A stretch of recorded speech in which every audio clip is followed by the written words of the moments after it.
Së pari është lajm I mirë që tashmë kemi pas një mbledhje të LDK-s dje, por lajm I mirë në kuptim që tash mund të vazhdojnë takimet, sepse siç e dini, ato janë pezulluar deri në sqarim të situatës brenda LDK-s. Sigurisht që nuk është në mandatin tim as në përgjithësitë e mia, sidomos jo në cilësinë që jam që të flas për atë çështje, por është shumë e rëndësishme që takimet të vazhdojnë, pra ato të thirren dhe të mbahen, dhe të ketë përpjekje maksimale seriozitet që të arrihet një marrëveshje me të cilën arrim, pra të kemi një konsensus për zgjedhjen e presidentit apo presidentës së vendit. Pra shumë e rëndësishme që këto takime të vazhdojnë sa më parë.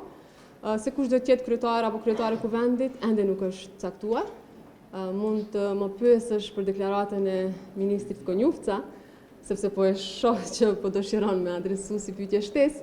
Unë respektoj fjalën e tij, por edhe ai ka theksuar a ditë që ende nuk kemi vendosur se kush do të jetë propozimi jon.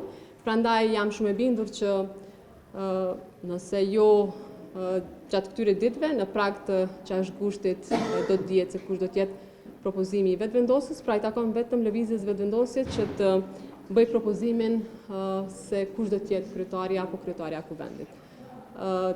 Diçka tjetër?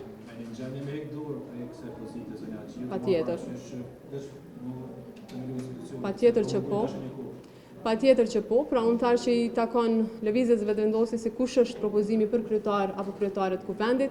Pozitat nuk I kemi me tapi, e nuk I kemi të përhershme, dhe ne jemi në shërbim të interesave të qytetarëve, prandaj nuk I mbajmë peng ato institucione. I takon vetëvendosjes dhe ata shumë shpejt do ta bëjnë të ditur se kush do të jetë propozimi I tyre. Kush do të zgjedhet kryetari I kuvendit? Ka plus 6 muaj që prezidenti presidenti apo pjesën e mbetur nga ajo që I shkruar? Unë I kam ndjekur edhe diskutimet në raport me këtë çështje. Unë vetëm dua të shtoj që vendi asnjëherë nuk mund të mbetet pa president. Pra, pavarësisht, si me thënë, interpretime të ndryshme, nuk ka një vend në botë që mbet ndonjëherë pa president, duke pasur parasysh kompetencat e presidentit me Kushtetutën e Republikës Kosovës. Prandaj, unë I inkurajoj të gjithë ata që japin interpretime për këtë çështje që të nisen nga ky parim. Republika e Kosovës në asnjë moment, pavarësisht zhvillimeve, nuk mund të mbetet pa ushtruar detyrat presidentit, për shkak të kompetencave që I ka. Nuk përjashtojmë as këtë çështje që të dërgohet në gjykatën kushtetuese.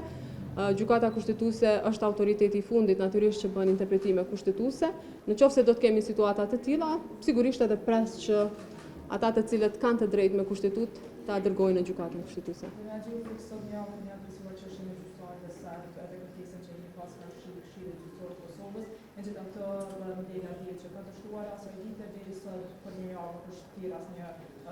Tjetër takim në Këshillin Gjyqësor të Kosovës, a ke pasur mundësi të diskutimit me ta ose në një takim që nuk është bërë objekt në lidhje me çështjen e gjyqtarëve? Mendoj që është lajm shumë I keq që atë ditë Këshilli Gjyqësor I Kosovës nuk veproi njësoj dhe në linjë me Këshillin Prokuroral të Kosovës dhe në linjë me përgjegjësitë ligjore. Ju njoftoj që unë I kam dërguar shkresë sërish kryesuesit të Këshillit Gjyqësor të Kosovës. E kam njoftuar për raportin që unë kam, raport me integritetin e atyre ish-gjyqtarëve serb. Nuk më është përgjigjur ende në atë letër, pra e kam njoftuar për disa çështje që ndërlidhen edhe me konferencën që kam mbajtur, por I kam thënë që dhe ju pres në takim për diskutuar më tutje, por ende nuk kam marrë letër kthyese. Prandaj pres që sa më parë Këshilli Gjyqësor I Kosovës të veprojë në përputhje me përgjegjësitë. Nuk ka nevojë që të bien në presionin dhe ndikimin e askujt. Është shumë e rëndësishme që si gjyqtar, shumë prej tyre janë gjyqtar, që të kryejnë me përgjegjësinë më të lartë detyrat që I kanë. A ka pyetje tjera? Faleminderit, shihemi.